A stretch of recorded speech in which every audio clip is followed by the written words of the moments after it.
kembali lagi di Operator, obrolan para inspirator. Dengan aku, Kolila Hafijah Zen, yang akan membawakan sesi operator kali ini. Kons Kampus, sesi kali ini kita kedatangan tamu yang super duper spesial. Beliau merupakan mahasiswa kedokteran USU, sekaligus menjadi ketua dari komunitas yang berfokus di bidang kemanusiaan dan wadah bagi orang-orang yang ingin menyalurkan kemanusiaannya. Mari kita sambut, ini dia, Ketua Tersalur Medan, Bang Muhammad Irhamsyah. Halo, salam kenal ya, aku Irham. Iya Bang, halo Bang, aku Kolila. Ya. Kesibukannya akhir-akhir ini apa nih Bang? Koas lah, udah pasti. Ini pun kan baru keluar dari koas sih sebenarnya. Abang kan sebagai ketua nih, boleh kasih tahu nggak buat teman-teman buat Kons Kampus yang ingin tahu Tersalur Medan gitu?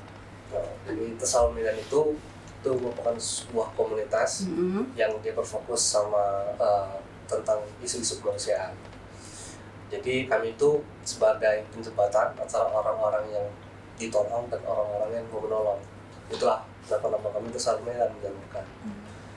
Dan kami juga ikut untuk terjun ke lapangannya. Jadi kalau misalnya kami melakukan project, ya udah kami juga yang kerjain gitu. Kalau latar belakangnya membentuk Tersalur Medan apa gitu? Jadi Tersalur Medan itu pertama kali didirikan itu tahun 2020. Pas Covid berarti? Pas Covid, ya. Kenapa didirikan Tersalur? Karena pada tahun itu kan lagi Covid tinggi-tingginya. Foundernya itu kuliah di Jakarta, cuman karena dia orang Medan, Covid kan pada saat itu mahasiswa balik ke kampung masing-masing karena kan bisa kuliah dari online dari rumah. Nah, founder kami ini terpikir untuk membantu orang-orang pada saat masa pandemi. Ada orang-orang di PHK, ada orang-orang yang kurang makan, karena kan pada saat Covid itu kan betul-betul banyak keterbatasan. Baru dari situ bergerak, terpikir lagi, teride lagi untuk buat komunitas yang lebih luas lagi, cakupan dan nggak hanya menolong orang-orang aja.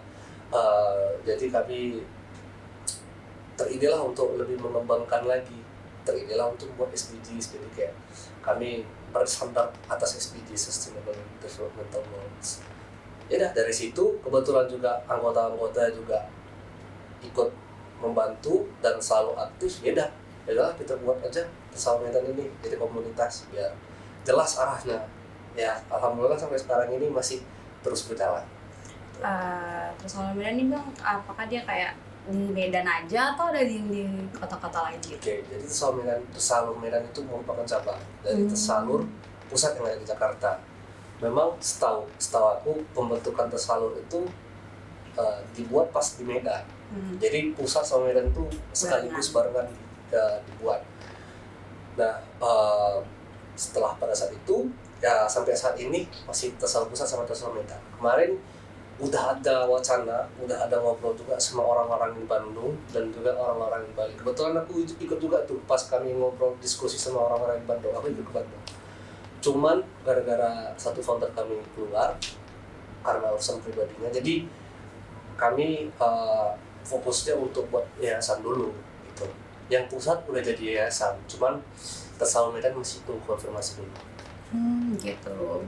Kalau visi dan misi utama dari Tersalur Medan apa nih Bang? Visi dan misi itu selalu aku ulang-ulang di setiap aku wawancara, gak jauh beda dari yang pertama aku jelasin. Jadi visi kami itu untuk membantu orang, menyalurkan apa-apa yang bantu orang-orang yang membantu. Nah, bantuan mereka itu kami salurkan ke orang-orang yang membutuhkan pertolongan. Misinya itu kami membuat program kerja ataupun proyek-proyek seperti hal-hal yang kami ikutin atau bersandar dengan SDGs, Sustainable Development Goals.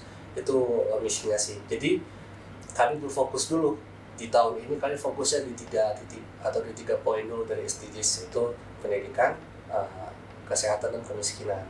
Nanti mungkin di tahun selanjutnya mungkin kami eksplor lagi, nggak di 3 poin ini lagi, ganti. Kan ada 17 poin. Nanti mungkin di tahun depan ganti lagi. Aku juga udah kepoin sih Bang sebenarnya IG Tersalur Medan. Ternyata emang udah banyak juga ya program-program yang udah dilakukan. Ya. Nah, buat kasih tahu kawan kampus nih, kayak apa aja sih Bang yang udah dilakukan dari Tersalur Medan programnya? Mungkin aku ngasih tahu bentuk programnya ya, aja, untuk program yang mungkin garis besar ya. Pertama kali pernah buat Smart Pintar. Jadi kami itu kebetulan collab bareng Senyum Kecil, komunitas sosial juga tuh. Nah, kami kemarin collab bareng mereka dan kami buat sup pintar. Kami ke Silam, di sana kami ngajarin anak-anak sama main games. Itu sebenarnya pada saat itu aku masih volunteer, belum masuk anggota, belum masuk, jadi kita masih volunteer, masih ikut-ikut aja. Oh, berarti boleh volunteer juga berarti ya? Iya, boleh volunteer juga. Nah, baru setelah itu kami ada buat social trip ke Belawan, ke mana ya, lupa. Pokoknya kami pernah social trip. Nah, di social trip itu kami nggak jauh beda sih ngajarin anak-anak, dan juga kami sekalian apa bahasanya, merekatkan antar anggota lah. Kami main orang jeram, ya bonding, kami main orang jeram. Jadi sekalian gitu, itu sangat membekas. Habis itu juga ada proyek-proyek kecil sih, cuma nggak tahu ya, itu nggak terfikirkan barangkali ya, kayak feeding. Itu kayak siapa sih yang terpikir masih donasi untuk kucing gitu ya. Cuman kemarin itu karena terpikir aja, ya udah kenapa enggak gitu loh. Dan juga kami pengen berbeda juga sih dari komunitas lain gitu. Apalagi ya proyek-proyeknya. Nah, proyek-proyeknya yang lain paling kami besok kemungkinan juga ada kegiatan Sesama Goes to School di Sekolah Fitian School Medan pas besok hari. Mungkin kami situ edukasi hal-hal yang mungkin jarang dibahas di sekolah tentang pornografi. Jadi kami mau edukasi, bisa dibilang sex education. Itu kan suatu hal yang tabu. Jadi mungkin itu. Sejauh ini mungkin fokus kami di edukasi ya, karena kebetulan juga poin kami untuk di tahun itu edukasi, untuk kesehatan juga kemiskinan. Nanti kemungkinan di kemudian hari dan akan membuat proyek tentang atau yang mengenai tentang kesehatan ataupun juga tentang kemiskinan. Pengalamannya Bang dalam menjalankan program Bersama Medan, kayak sukanya, dukanya gitu. Oke. Pertama, pasti dari semua komunitas itu nggak mungkin ada yang lancar-lancar aja, ya kan? Pasti yang namanya juga manusia, ada human error. Jadi yang paling sering pasti miskomunikasi, ya kan? Nanti kita pas rapat kadang-kadang diarahin untuk buat gini, supaya jadi buat gini, lakukan ini, miskomunikasi itu satu. Kedua, yang paling sering kejadian mungkin di komunitas lain itu seperti anggotanya yang suka kadang hilang. Maksudnya kan kadang-kadang sibuk masing-masing. Iya, sibuk masing-masing. Jadi kadang-kadang kita bisa mengerjakan proyek itu mungkin pas-pasan orangnya gitu. Cuman kalau sukanya banyak pelajaran yang bisa diambil sih, seperti kayak kita bisa ngobrol di depan orang umum, banyak soft skill yang terlatih situ, kayak mana kita mengatur acara, masang rundown, memikirkan plan yang bakal terjadi, plan A, plan B-nya, kalau misalnya plan A-nya gagal, kayak mana plan B-nya. Baru kita belajar komunikasi juga sama orang-orang, karena kan kita buat project itu kan, atau proyek itu kan nggak mungkin sendiri. Kita kan harus diskusi sama kawan-kawan kan. Di situ kita belajar komunikasi dan relasi. Kita di situ banyak mengenal orang-orang yang sebelumnya kita nggak kenal gitu. Itu sih. Itu bisa improve diri juga di sana ya. Itu sih sebenarnya juga kenapa aku pengen masuk Bersama Medan. Nah, aku tambahin sedikit, kalau suka juga bisa jalan-jalan sih. Salah kayak ke Belawan, Silam dan lain-lain. Kan itu melakukan program gitu kan, terus Abang juga tadi jalan-jalan juga. Itu biasanya donasinya itu dari mana Bang? Terus kalau misalnya kampus yang lagi nonton nih, misalnya ingin berdonasi juga gitu, biasanya itu apakah hanya dalam bentuk materi aja atau bisa dalam bentuk barang makanan gitu? Oke, kalau donasi itu biasanya kita open donation ya.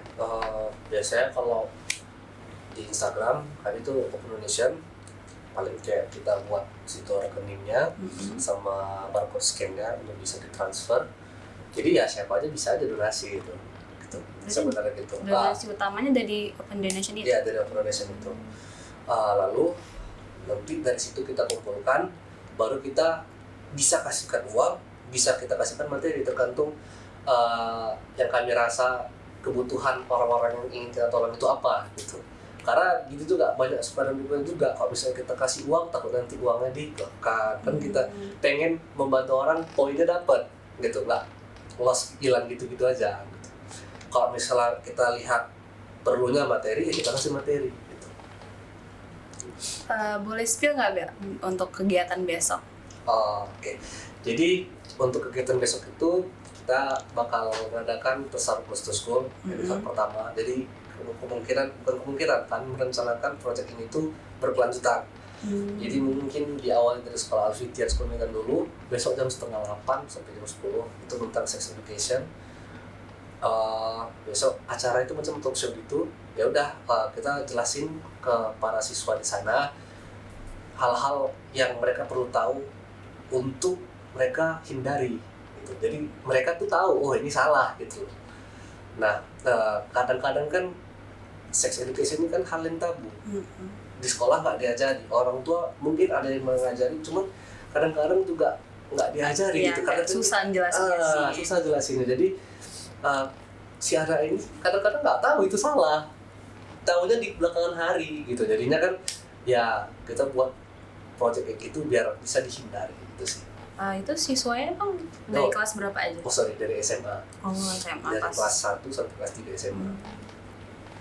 Sebelum kita closing nih Bang, udah mau closing aja. Boleh kasih tahu nggak Bang harapan kedepannya untuk Tersalur Medan? Untuk harapannya ke depan Tersalur Medan ini yang paling pertama kalau bisa itu bisa berlanjut. Kan nggak selamanya juga aku bisa jadi ketua ya, karena kan kita juga ada masing-masing prioritas. Bisa terus berlanjut dan kalau bisa lebih baik lagi, minimal kali bisa sama lah seperti sekarang, itu minimal mungkin. Jadi aku berharap bisa lebih luas lagi SDGs yang dieksplorasi dalam rangka untuk membantu negara juga kan. SDGs kan itu kan dibuat oleh PBB kan, SDM juga bantu sih Bang. Ya itulah dia, walaupun mungkin secara nggak langsung, cuman ya itulah harapannya bisa lebih baik lagi dan bisa mengekspor lebih luas lagi. Nah, boleh dong Bang untuk kasih motivasi untuk Kons Kampus yang lagi nonton sekarang. Oke, selamat sore teman-teman sekalian. Aku Ilham Syah, Ketua dari Tersalur Medan. Mungkin akan sedikit memberikan motivasi bagi kita, yaitu kita sebagai manusia itu makhluk sosial.